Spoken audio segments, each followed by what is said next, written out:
Hoje eu vou falar um assunto com você, por isso que nós interrompemos um pouquinho antes da palavra de oferta, porque na verdade é uma palavra sobre oferta. Oh, não! Igreja, oferta. Quem frequenta a ECAP aqui, eu peço perdão aos visitantes que estão pela primeira vez, mas a gente, quase 4 meses de igreja, e a gente não falou muito sobre isso especificamente. Então eu queria, nessa noite, não só falar sobre o dar oferta na igreja, não é isso, mas sobre o que significa isso e o quanto é importante e o que revela de nós. Então, achamos necessidade, pensando nesses dias, conversando com alguns amigos, com os irmãos aqui também, e senti a necessidade de trazer esse ensinamento sobre dízimo e oferta, esclarecer algumas dúvidas também. Eu acho que vai ser uma palavra de Deus para a sua vida, tá? É muito difícil eu falar sobre isso, é muito difícil para mim falar sobre esse assunto, porque a gente tem uma visão diferente sobre as coisas. Você pode ver, quem pega o envelope, a gente não pega nome, não registra as pessoas que não dizem. Isso também nada contra quem faz, né? É uma questão de organização, de visão, mas nós já temos algumas coisas de estratégia com relação a dízimo e oferta, porque eu sei que hoje isso é uma barreira, eu vou falar um pouco sobre isso também, mas que Deus nos dê graça para falar sobre isso e que sirva para alguma coisa, em nome de Jesus, tá bom? Mateus 23, versículo 23, eu quero começar dizendo sobre essa questão do dízimo no Novo Testamento, né? Isso é um problema, sério.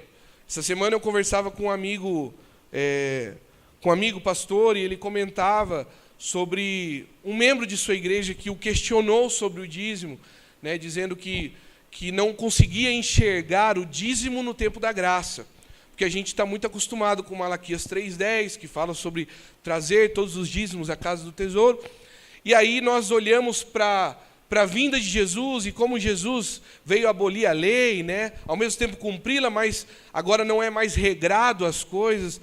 Então parece que o dízimo também saiu fora dessa, como várias outras coisas, né? E não é bem assim, porque Jesus veio realmente para cumprir essa lei, e eu quero te mostrar nesse versículo um pouco sobre essa questão. Dízimo no tempo da graça, existe? Dízimo após Jesus, existe? Vamos ler o texto de Mateus 23, versículo 23. Ai de vocês, mestres da lei e fariseus, hipócritas!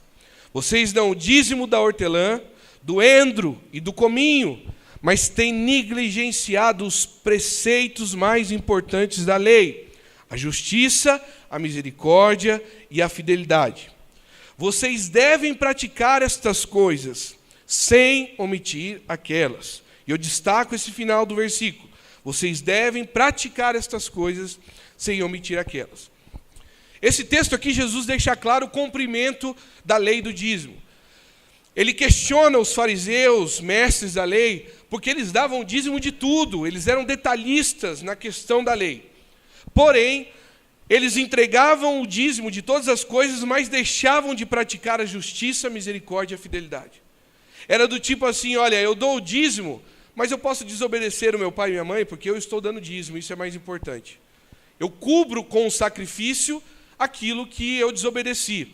E Jesus mesmo disse: é melhor obedecer do que sacrificar. O profeta Samuel diz lá para Saul, quando ele escolhe guardar o tesouro do povo que ele tinha guerreado, e aí o profeta diz para ele: olha, eu queria que você obedecesse, Deus mandou você obedecer e não sacrificar.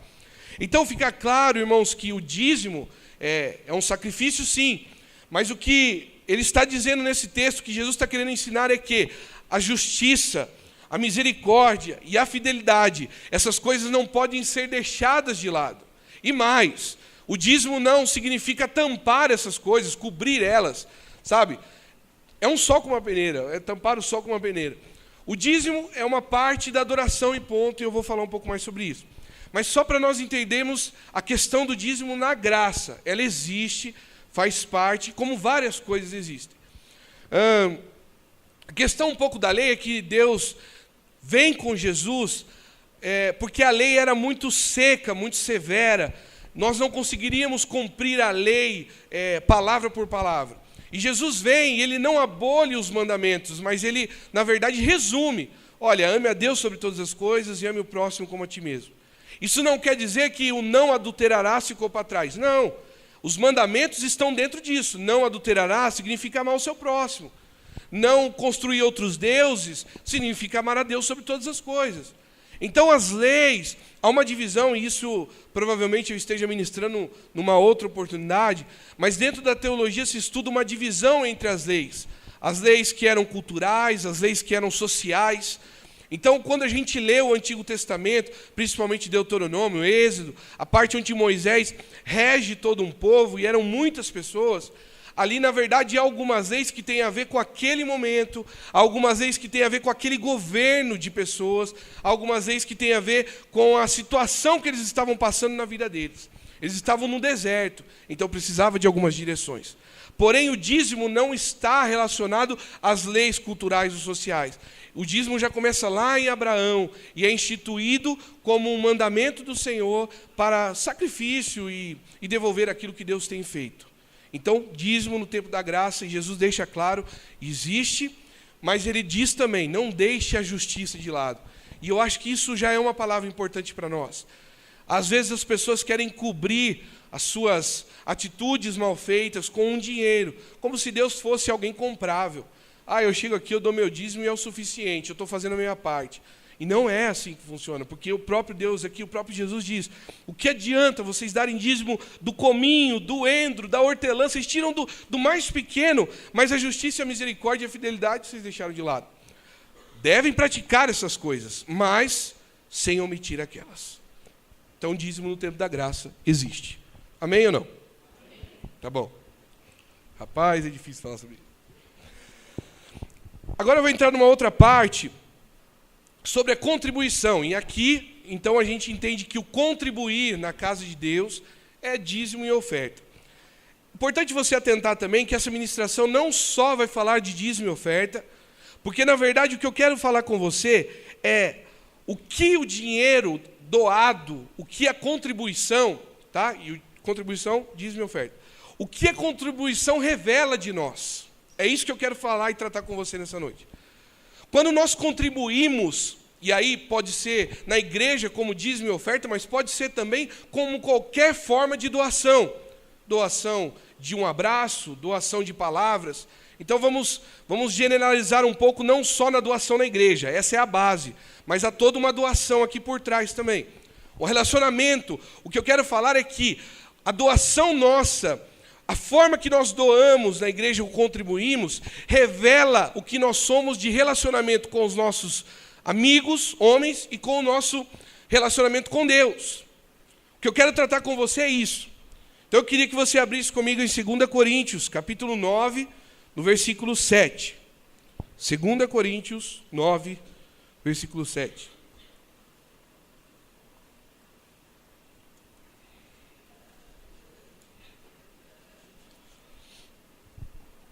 Segunda Coríntios 9, versículo 7. Quem encontrou, diga amém? Diz assim a palavra de Deus: cada um dê conforme determinou em seu coração, não com pesar ou por obrigação, pois Deus ama quem dá com alegria. Este é o nosso versículo-chave de hoje. Cada um dê conforme determinou em seu coração, não com pesar ou por obrigação, pois Deus ama quem dá com alegria.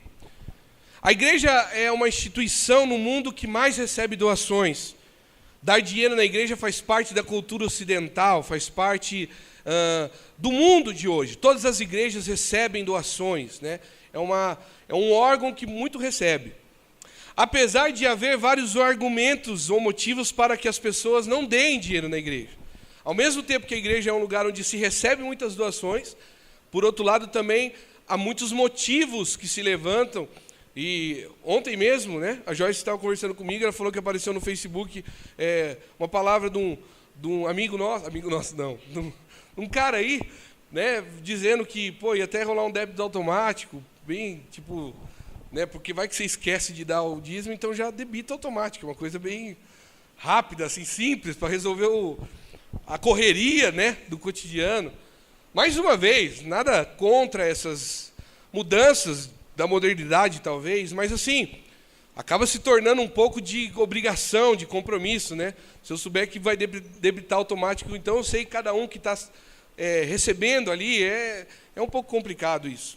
E fora outros motivos, como fazenda, o homem do chapéu, o outro que constrói lá um templo legal, e assim vai, castiçal de ouro, aquilo lá é demais. Então, assim, você olha tudo isso, as pessoas ao mesmo tempo ficam meio receosas, mas na verdade, para quem está dentro da igreja, não é um problema contribuir. Na verdade, isso torna uma barreira para quem está fora da igreja. E as pessoas começam a olhar a igreja como um mercado, né? Começam a olhar a igreja como exploradores da fé. É uma verdade o que tem acontecido por aí. Porém, falando biblicamente, esse texto que nós lemos e há tantas outras referências, a Bíblia deixa claro sobre a contribuição na igreja. Então, ao mesmo tempo, não há como fugir disso. Trazer a nossa oferta, o nosso dízimo à casa do tesouro, isso é importante, porque a igreja só anda assim, né?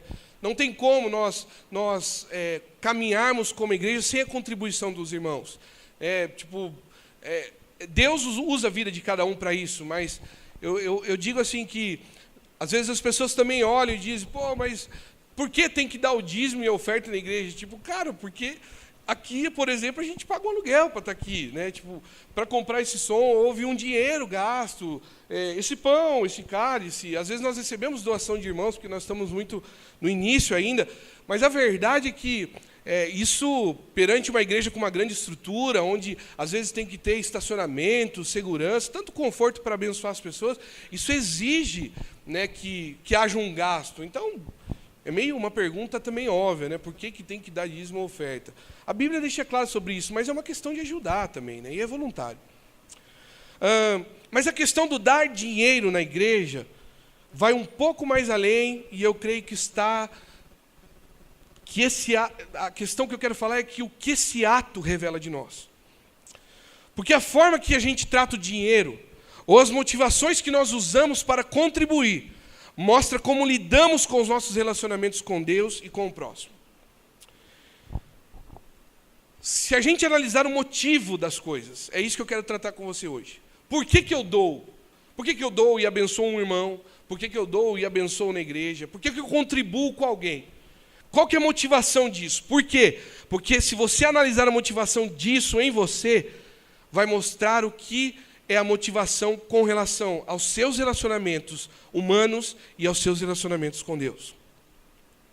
Para a gente refletir um pouco mais sobre essa ideia, eu começo perguntando, e essa pergunta vai ficar a pregação inteira até o final. O que seria revelado em nós, se antes de dar o dinheiro na igreja, pudesse ser analisado ou posto em prova a nossa motivação ou a razão da nossa doação? Essa é a pergunta que eu faço. Se pudesse ser colocado em prova, na hora que você vem aqui ofertar e dizimar, e coloca seu dinheiro, houvesse uma parada no tempo, e alguém perguntasse para você, ou o próprio Deus, dizendo, por que você está depositando esse dinheiro aí? Qual que seria isso? O que seria essa razão? O que seria essa motivação? É disso que eu quero falar. E no final, a gente vai aqui abrir um momento para você poder contribuir. Eu espero que você contribua bastante. Amém, brincadeira. É uma piada. Eu quero tratar com você algumas motivações que podem estar em nosso coração na hora da nossa contribuição ou doação. Primeira coisa, investimento. O versículo 6 de 2 Coríntios que a gente leu, ele fala sobre o semear. Aquele que semear muito, colherá muito. Essa palavra se usa para várias coisas, mas nesse texto principalmente está falando sobre a doação de dinheiro. Primeiro motivo que nos motiva ou nos dá razão para dar o nosso dinheiro na igreja é um investimento. Eu vou semear para colher.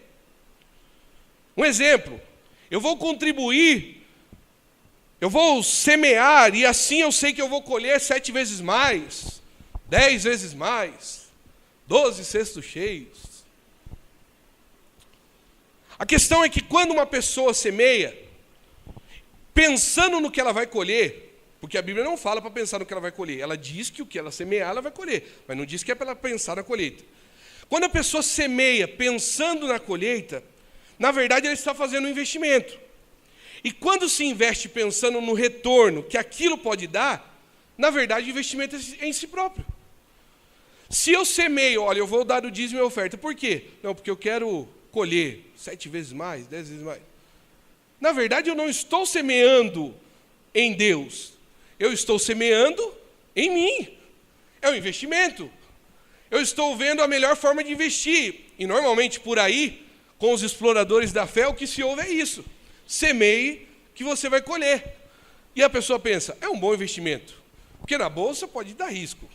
Né? Investir aí, sei lá, num negócio pode não dar certo. Mas o pastor disse que se investir no reino, é certeiro que vai no mínimo 7, 10, 12, aí vai os números proféticos. E na verdade, irmãos, nós estamos então fazendo um investimento em nós mesmos. Nós não estamos investindo no reino. Pessoas que vivem investindo para ter um bom retorno, sempre vão procurar o melhor investimento. Sempre vão contabilizar o quanto há de custo-benefício e quanto está sendo recompensado se não haver vantagem. E aí, caso não houver vantagem, se procura um outro lugar que proporcionará um melhor retorno.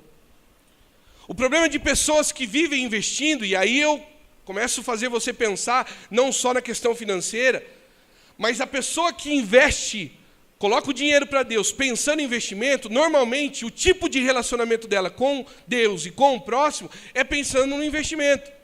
Ou seja, eu dou amor para essa pessoa, mas se ela não dá um retorno de amor para mim, então eu vou procurar uma outra pessoa que possa dar um retorno melhor. Se eu, de repente, quero abençoar esse irmão, mas o que eu esperava dele não foi o desejado, então eu vou investir em outro. E assim nós vamos procurando investimento. O investidor pensa assim. Ele vai procurar um melhor lugar para investir, onde vai dar um melhor retorno. Pois bem, a casa de Deus não é um bom investimento. Aliás, a casa de Deus não é uma bolsa onde você investe esperando um retorno. Segunda coisa, obediência. Primeiro, investimento. Segundo motivo, obediência. Deus mandou, obrigação. Exemplo, eu vou contribuir porque em Malaquias 3:10 diz que quem não dizima rouba a Deus. E eu não quero ser um ladrão de Deus. Então eu vou dizimo. São pessoas que mantêm um relacionamento com Deus por obrigação, por obediência. O problema desse tipo de pessoa, irmãos, é que isso gera um mérito de dever cumprido. E coloca o outro que recebeu a doação como devedor. Tipo, eu estou fazendo a minha parte, Deus. E agora o Senhor tem que fazer a sua. Olha, eu obedeci. O Senhor não mandou dar o dízimo? Aquele que desse o dízimo abriria as portas do céu. Não é assim que diz a sua palavra? Então agora o Senhor tem que me honrar. É um relacionamento por obrigação. Deus mandou, eu faço. Mas aí nós começamos a achar que estamos no mérito de exigir daquele que recebeu a doação. No caso, Deus. Não que Deus se coloque num lugar de devedor. Até porque a gente não tem condição nenhuma de pagar o que a gente deve para Ele. Mas nós, naturalmente, começamos a exigir de Deus. E há pessoas que brigam com Deus. Cara, mas Jacó brigou com Deus. Irmão, mas está no tempo da graça, né? Jesus não tinha morrido ainda por Jacó, né? Nós somos devedores. Outro problema desse tipo de pessoa é que gera medo. Um medo de ser punido por não fazer aquilo que foi mandado. Eu vou dizimar porque vai que Deus fica bravo, né? Vai que Deus não gosta. E aí Ele vai fazer eu perder meu emprego, vai fazer eu ficar pobre. Então eu vou dizimar. Não é bom ter relacionamento por obrigação. Trabalhe esses assuntos também com relação à sua vida como pessoa e com Deus. Como muitas vezes nós temos relacionamentos por obrigação e fazemos as coisas por obrigação. Terceiro, falamos de investimento, falamos de obrigação, e eu quero falar agora sobre visão. Contribuir pela visão. Esse pessoal aqui é legal. Esse pessoal aqui é bacana, tipo. Um exemplo assim, ó, eu vou contribuir porque eu acredito nessa visão. Esses caras da ICAP aqui têm uma visão bacana, underground, oficina. Eu gosto disso, eu acredito nisso, eu sonho com esses caras. Eu acho que tem futuro, eu vou investir nesse negócio aí porque é bom. Porque eu entendo a visão deles, ó, tamo junto, cara, vamos crescer, vamos para frente. Esses caras é legal, é bacana esse tipo de gente. Porque essas pessoas assim, elas têm foco, elas têm motivação. Elas acreditam naquilo que elas estão fazendo, elas têm até uma ambição. Num sentido bom, porque ambição significa vontade de alcançar, de ir em frente. Elas não conquistaram, mas sabem que podem chegar lá. Então, esse tipo de pessoa tem garras, tem fé, né? Não, vamos para frente, vamos em cima, vamos embora. O problema dessas pessoas é que a realidade nunca está boa. E ela tem visão do futuro, mas quando ela olha para o presente, sempre reclama e critica porque sempre poderia ser melhor. É um tipo de pessoa que vale a pena estar junto, mas por outro lado ela olha assim, mas gente, vamos para frente porque não está bom desse jeito. Ô, cara, tá bom, eu sei assim que a gente está debaixo da vontade de Deus, mas vamos sair desse lugar, né? Vamos para frente, vamos embora. Vamos fazer alguma coisa. E pior ainda esse tipo de pessoa, quando ela compara sua vida, sua família, seus bens ou sua igreja com a dos outros. E cobra os que estão ao seu redor por não serem engajados, acelerado como ele é. Por exemplo, meu marido, você precisa trabalhar mais, porque olha a casa do outro lá como está grande. Você é advogado e o outro é advogado e a gente não chegou lá? Vocês se formaram juntos, estudaram juntos e olha a vida que a gente está levando. Ela até tem um engajamento, ela até sabe que pode conquistar mais, isso é bom. Mas daqui a pouco ela começa a reclamar de tudo e pior, começa a comparar as coisas. Pô, cara, o som da outra igreja é melhor, né? Lá é assim, assado. A gente conhece um pastor, o pastor Fernando, que ele vai estar aqui em setembro, e ele comentou que no começo, aliás, no começo não, até poucos dias atrás, ele tem esses problemas na igreja, de as pessoas chegarem, porque é uma igreja em Campinas, mas uma igreja mais nova, né? Tem lá, acho que seus 150 membros. E em Campinas você tem a Nazareno Central, você tem a comunidade presbiteriana do Ricardo Agreste, tem tantas igrejas boas, Bola de Neve e tal. E aí os irmãos chegam e falam, pô, mas lá na igreja tal o pessoal leva aquela pessoa para pregar. Lá na igreja tal tem isso, lá na igreja tal tem aquilo. Ele diz, irmãos, mas a igreja tal é a igreja tal, nós somos aqui. Então o problema desse tipo de pessoa é que ela fica comparando as coisas e o negócio vai piorando. A quarta, fica tranquilo que só tem 6, falta mais 3. A quarta, gratidão. Esse pessoal aqui também é legal. Gratidão, muito obrigado.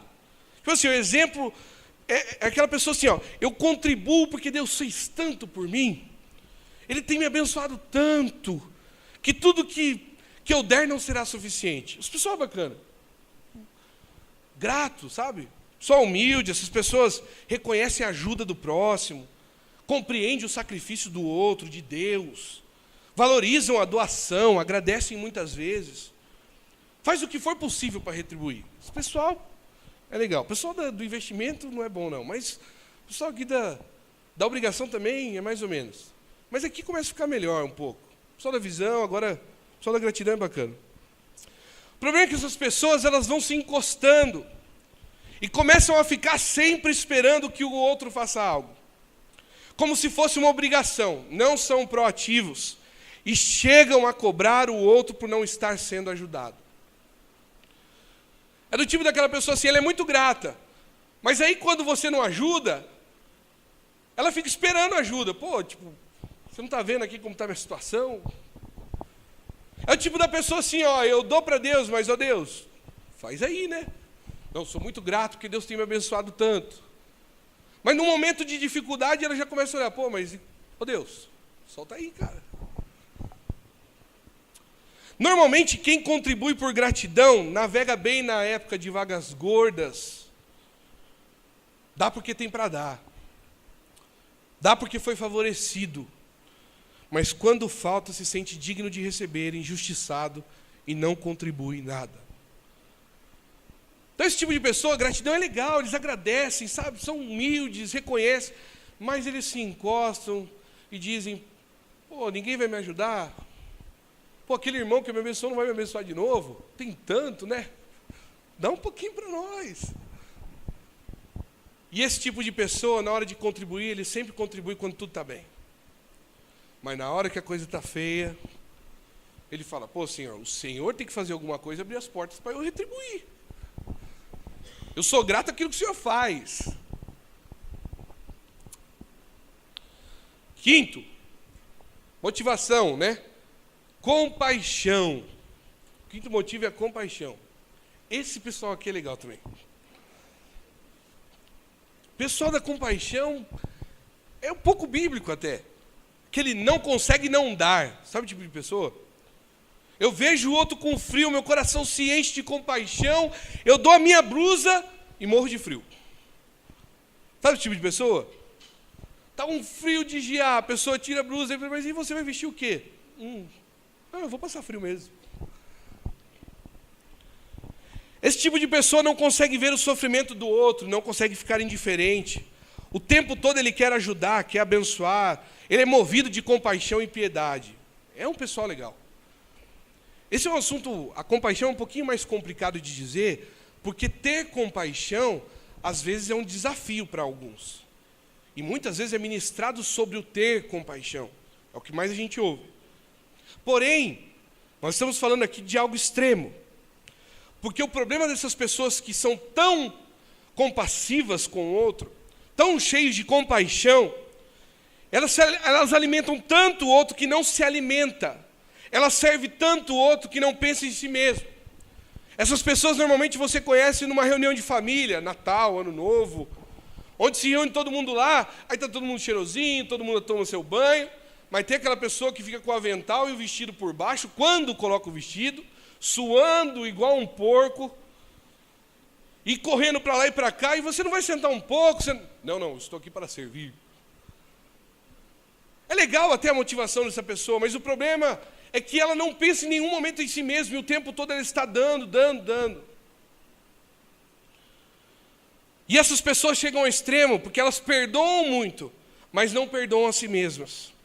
Elas são exauridas e exaustas em si mesmas, e elas doam tudo, e elas ficam só o bagaço, ou se tornam esse bagaço. Alguns podem dizer, mas Jesus disse para fazermos isso, mas a pergunta que eu te faço é, nós temos os sentimentos e recursos emocionais ilimitados para isso? Temos a multiplicação de pães para matar a fome do mundo inteiro? Realmente Jesus disse para nós amarmos o próximo, mas amar como nós mesmos. Se eu amo o próximo mais do que eu mesmo, na verdade eu não sei o que é amar o próximo. Porque Jesus disse, ama o teu próximo como a ti mesmo. Você se ama. Você também pensa em você.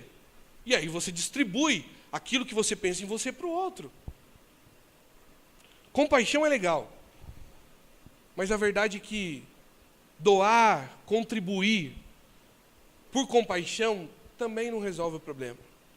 Porque às vezes a gente tira tudo de nós e fica sem nada. O sexto. Você pode perguntar, cara, então qual é a forma que nós devemos contribuir? Forma de adoração, ou na Bíblia revelada como amor. Eu vou contribuir porque eu quero fazer.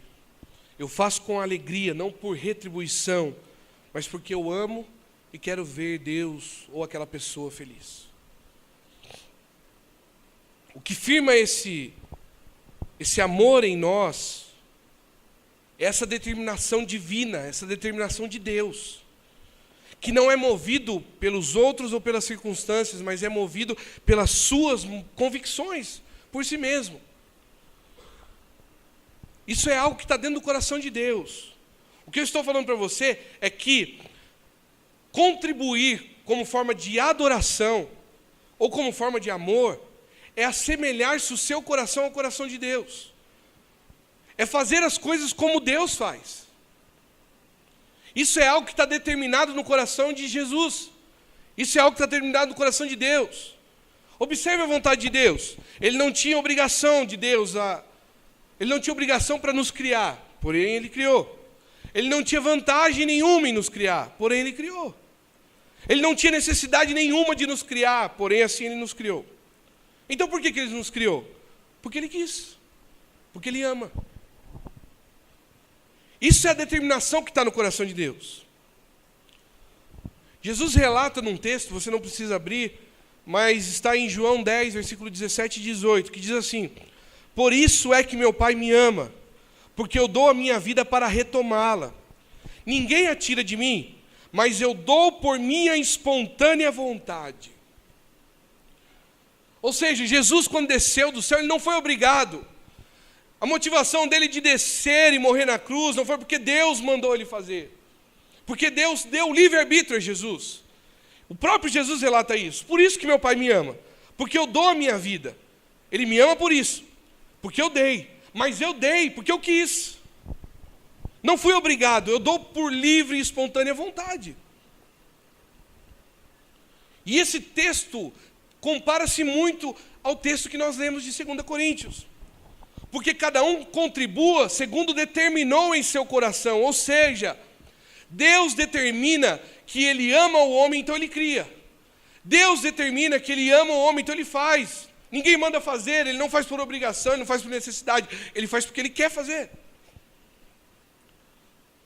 E o próprio Jesus também, da mesma forma, Paulo diz, contribua conforme você determinou. Então você determina no seu coração o que você quer fazer. Não por necessidade, não por obrigação, não por qualquer outro motivo, mas eu determinei que eu quero fazer assim.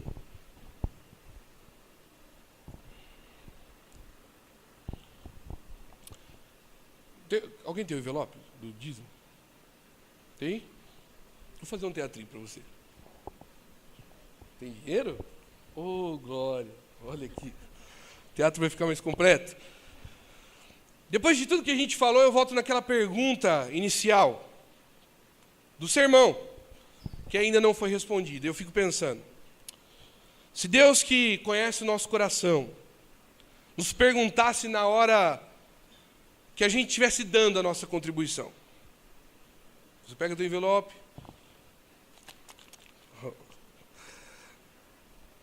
E você coloca a tua oferta e na hora que você vai colocar, Deus para e pergunta, por que você está dando esse dinheiro? Por que você está contribuindo? Ah, Senhor, eu estou semeando. Estou investindo. Semeando é uma troca de investimento, tá?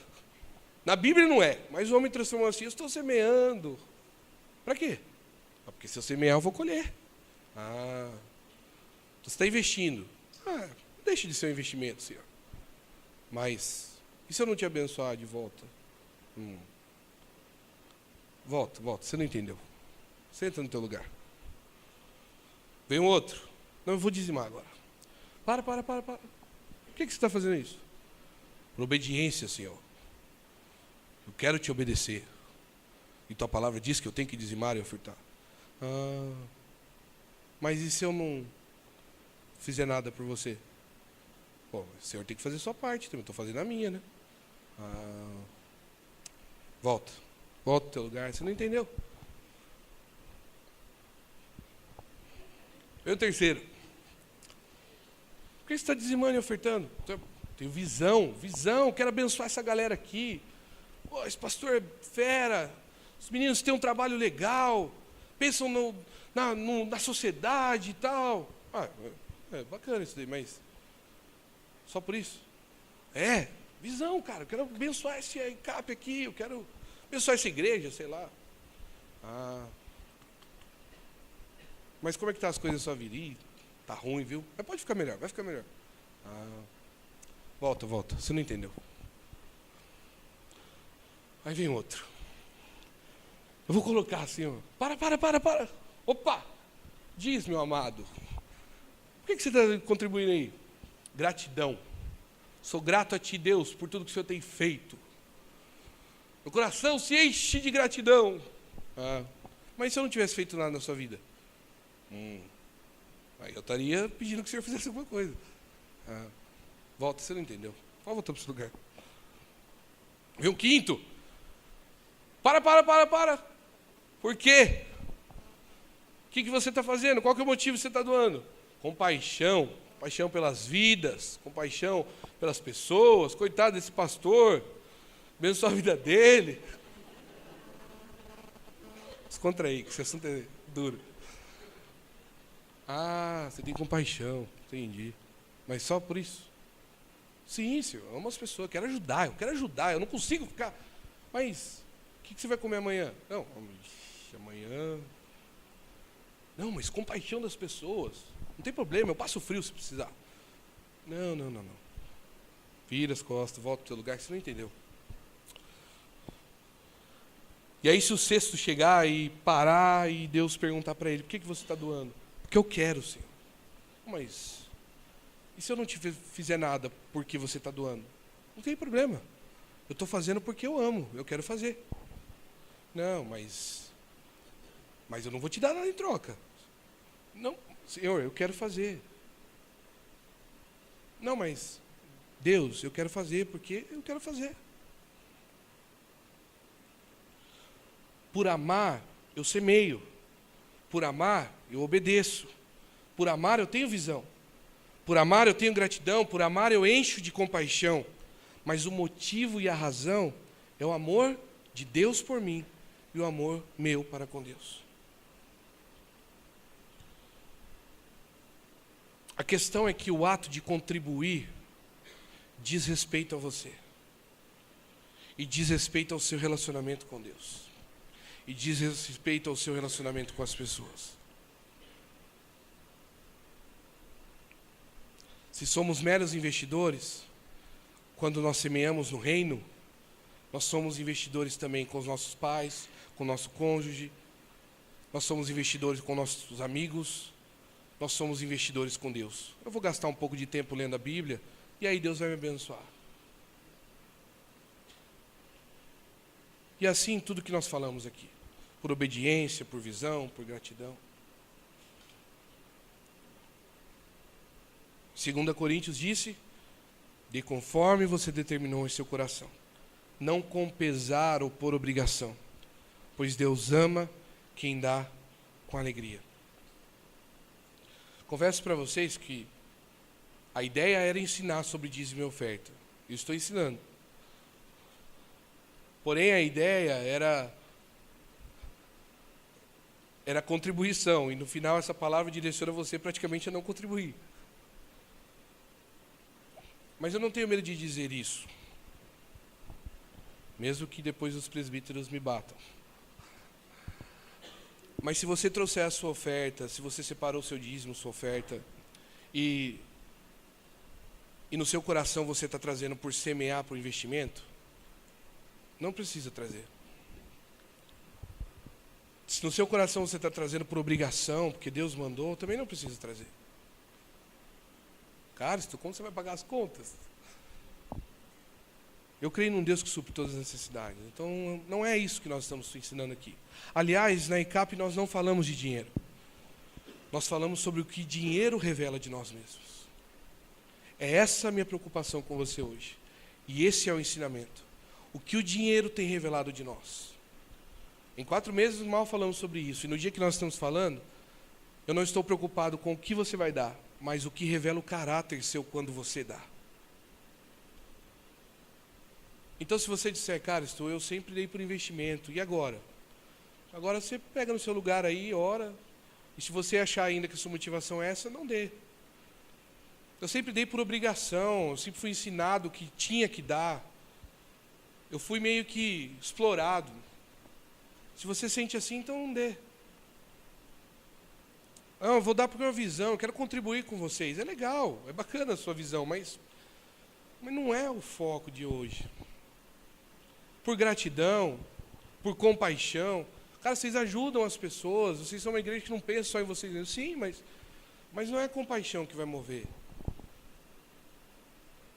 E se talvez não entrasse nada hoje, mas eu soubesse que você voltou no seu lugar e pensou, Senhor, que mude a minha forma não só de relacionar com o meu dinheiro, mas a forma que eu relaciono com os meus amigos, com a minha família, com Deus.